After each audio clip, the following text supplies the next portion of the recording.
Welcome to our next lecture of chapter third.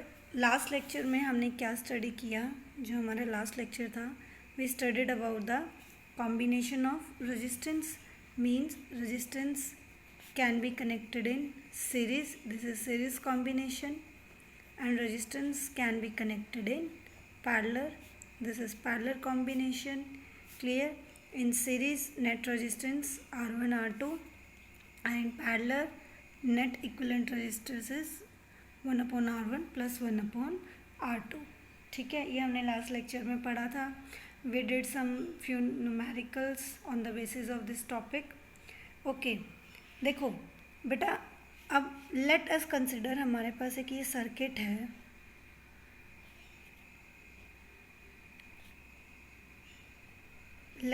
ये हमारे पास एक सर्किट है, ठीक है. Now I ask calculate the current in each branch. ठीक है, जैसे मैंने आपको लास्ट लेक्चर्स में भी कुछ क्वेश्चंस कराए थे, उसमें हमने करंट वगैरह भी कैलकुलेट करी थी. ठीक है, तो ये हमारे पास एक सर्किट है. ठीक है, हमें हर एक ब्रांच में करंट कैलकुलेट करनी है. क्लियर? ओके, यहाँ से आपकी करंट जाएगी, दिस इज़ आई. ठीक है, यहाँ डिवाइडेड हुई I1 I2, then this is I3. यहाँ आपकी जाएगी I1 माइनस I3. क्लियर? ठीक है, दिस इज़ I4. ठीक है, तो देखो, अगर हम इस सर्किट को हम सीरीज़ और पैरेलल कॉम्बिनेशन से सॉल्व करेंगे, then it is a very difficult task. कहने का क्या मतलब है कि हमारे कुछ सर्किट्स होते हैं जिनको हम सीरीज़ और पैरेलल कॉम्बिनेशन से सॉल्व नहीं कर सकते, वो हमारे लिए बहुत ही मुश्किल हो जाते हैं सॉल्व करने के लिए. तो ऐसे सर्किट्स में करंट निकालने के लिए ब्रांच में या वोल्टेज निकालने के लिए, ठीक है, हमारे पास एक टूल है, दैट इज़ दो मेथड है, and that is KVL and KCL. By applying KVL and KCL, ठीक है, हम किसी भी एक कॉम्प्लिकेटेड सर्किट को ईजिली हम उस सर्किट की हर एक ब्रांच में करंट भी कैलकुलेट कर सकते हैं. ठीक है, और किसी भी ब्रांच के लो अक्रॉस हम वहाँ पे पोटेंशियल डिफरेंस भी कैलकुलेट कर सकते हैं. ठीक है, तो these are our two methods जो हमारे किसी भी सर्किट को सिंप्लीफाई करने के लिए यूज़ किए जाते हैं. ठीक है, तो इसमें हमारा पहला मेथड है KCL, किरचॉफ करंट लॉ. अब किरचॉफ करंट लॉ क्या कहता है, देखो. अच्छा, इस पे जाने से पहले let us consider an example कि देखो, ये एक रजिस्टर है. ठीक है, रजिस्टर लगा लो, कंडक्टर लगा लो. ठीक है, यहाँ से ये आपका कोई नोड है, मतलब कोई पार्ट है, यहाँ से आपकी ये दो ब्रांचेस अलग हो गई. ठीक है, यहाँ से हमारी I current I. What is current? It is nothing, it is flow of charge. ठीक है, अब जितनी चार्ज हमारे यहाँ फ्लो कर रहे हैं, मतलब जितने भी चार्ज मिलके ये आई करंट बना रहे हैं, अब यही करंट अगर हमारे यहाँ I1 और I2 में डिवाइड होगी, तो क्या I1 प्लस I2 मीन्स जो चार्जेस हमारे फ्लो करके आई करंट बना रहे हैं, क्या हमारी ये I would be equal to I1 plus I2? क्या हम ये कहेंगे? यस. क्यों? क्योंकि जितने चार्जेस हमारे यहाँ से फ्लो करते हुए आ रहे हैं, यहाँ पे हमारा इस नोड पॉइंट पे कोई भी सिंक पॉइंट नहीं है. किसी भी सर्किट में हमारा कोई भी सिंक पॉइंट नहीं होता. कहने का क्या मतलब है कि जितना चार्ज हमारा यहाँ से इस पॉइंट पे एंटर करेगा, उतना ही चार्ज हमारा लीव करना चाहिए according to conservation of charge. ठीक है, चार्ज ऑफ कंजर्वेशन क्या कहता है? Charge can neither be created not be destroy, and net charge of a body always remains conserved. ठीक है, तो अगर हमारी आई करंट अगर इस नोड पे फ्लो कर रही है, यहाँ पे इस नोड तक हमारी आई करंट आई, तो इसका मतलब कुछ चार्ज फ्लो करके आया, तो वो नेट चार्ज हमारा आगे भी क्या होगा? कंजर्व्ड रहेगा. ठीक है, और आगे अगर वो नेट चार्ज हमारा कंजर्व्ड रहेगा, तो इसका मतलब हमारी जो ये नेट करंट है आई किसी भी पॉइंट पे, that will be equal to I1 plus I2, and this is nothing, this is your Kirchhoff current law. कहने का क्या मतलब है कि let this is a node point, ये हमारी कोई नोड है, ठीक है। इस नोड से हमारी अलग अलग ब्रांचेस निकल रही हैं, ठीक है। Late this is I1,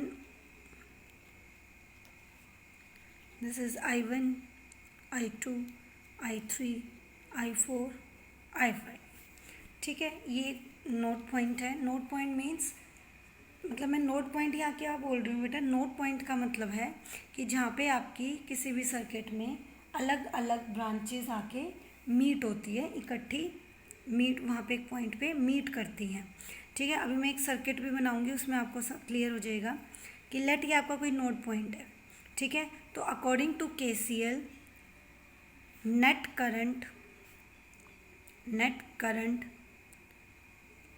leaving the node is equal to net current entering the node। जितनी करंट हमारी इस नोड पर एंटर करेगी वो हमारी इक्वल होगी किसके, जितनी करंट हमारी इस नोड पे को लीव करेगी। अब ध्यान से देखो, ठीक है। अब इस नोड की तरफ कौन कौन सी करंट आ रही है, मतलब इस नोड में कौन कौन सी करंट एंटर कर रही है, I1, this I1, I4, I1 plus I4, this is the net current entering at the node, ठीक है।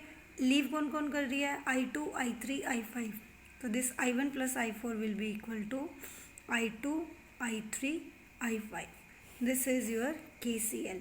और इसका मतलब मीन्स कंसेप्ट क्या है कि this law follows conservation of charge, that is if a current reaching a junction is equal to the current leaving the junction, if it not so, तो charge हमारा कंजर्व नहीं रहेगा, क्योंकि नेट करंट किसी भी नेट चार्ज, ठीक है, जितना एक नोड से निकलेगा वो किसके इक्वल होगा, जितना चार्ज उस पर एंटर हुआ। क्योंकि कोई भी सिंक पॉइंट तो हमारा सर्किट में होता ही नहीं, हमारा सर्किट में कोई भी ऐसा पॉइंट नहीं होता जो चार्ज को एब्जॉर्ब करता हो। क्लियर है, हीट एब्जॉर्ब होती है, ठीक है, लेकिन चार्ज को एब्जॉर्ब करने का कोई भी पॉइंट नहीं होता। तो जितनी चार्ज हमारी फ्लो कर रही है, net charge will remains the same. तो net current entering the node will be equal to the net current leaving the node, ठीक है। तो in this case your I1 plus I4 will be equal to I2 plus I3 plus I5, ठीक है। This is your nothing, this is KCL, ठीक है। And KCL simply आपका किस concept को फॉलो करता है, कंजर्वेशन ऑफ चार्ज, ठीक है। अब सर्किट में जैसे नोड पॉइंट को अगर आपको दिखाना हो तो क्या होगा, ध्यान से देखो।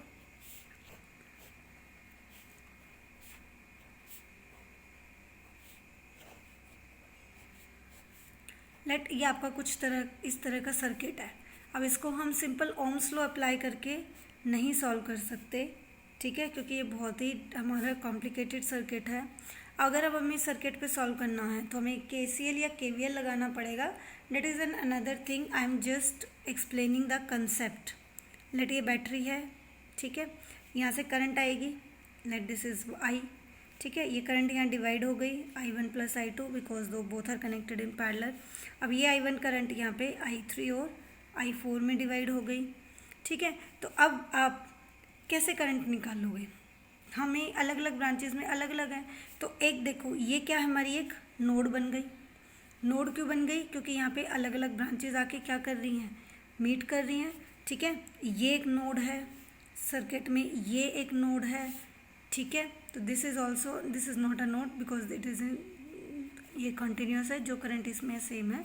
तो आपकी नोड क्या है, एक ऐसा पॉइंट सर्किट में जहाँ पे आपकी अलग अलग ब्रांचेस आके क्या करती हैं, मीट करती हैं। अब आपको इस पॉइंट पे अगर KCL अप्लाई करना है तो कैसे करोगे, करंट कौन सी एंटर कर रही है, I1, एक ही करंट है। करंट लीव कौन कौन सी कर रही है, I4 एंड I3, ठीक है। तो ये एक इक्वेशन निकल गई आपके पास, क्लियर, ठीक है। तो इस तरह से KCL आपका सर्किट पे अप्लाई होता है। ये तो हम जब न्यूमेरिकल करेंगे तब आपको और क्लियर हो जाएगा, बट नोड क्या होता है सर्किट में ये आपको क्लियर हो यहाँ से होना चाहिए, ठीक है। क्लियर। तो आपका KCL का कंसेप्ट क्या है, कंजर्वेशन ऑफ चार्ज। एक नोड पे जितना चार्ज एंटर करेगा, ठीक है, उतना ही चार्ज उस नोड से लीव करेगा, because there is no sink point in any circuit. किसी भी सर्किट में चार्ज के लिए कोई सिंक पॉइंट नहीं होता। सिंक पॉइंट मतलब चार्ज को एब्जॉर्ब करने का कोई भी पॉइंट नहीं होता। और according to conservation of charge, net charge always remains constant. ठीक है, तो इसकी स्टेटमेंट हो गई आपकी कि the algebraic sum of current meeting at a junction is zero. आप ये भी कह सकते हो, यहाँ देखो I1 plus I4 minus I2 plus I3 plus I5 this is equal to zero. ठीक है, तो नेट अलजेब्रिक सम, ठीक है, of all the current meeting at a junction is zero, it is zero. ठीक है, और you may say the sum of current entering the junction must equal to the sum of current leaving the junction. ठीक है, तो this is your KCL. KVL we will study in next lecture. Thank you.